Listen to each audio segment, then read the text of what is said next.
राज्य मंत्रिमंडळाची आज सकाळी 11 वाजता बैठक होणार आहे। विधिमंडळामध्ये ही बैठक पार पडणार आहे, त्यामुळे या बैठकीमध्ये नेमकी काय चर्चा होणार याविषयी उत्सुकता लागलेली आहे।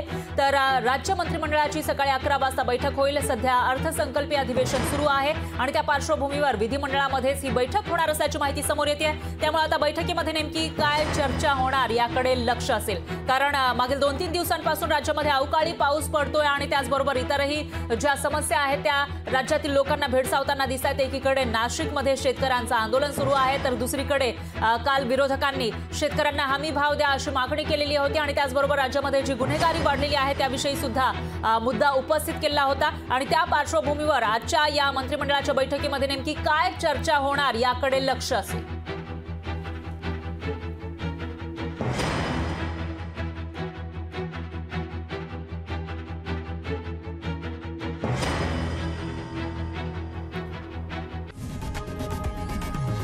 लोकशाही मराठी ऐका, पहा, जागरूक रहा।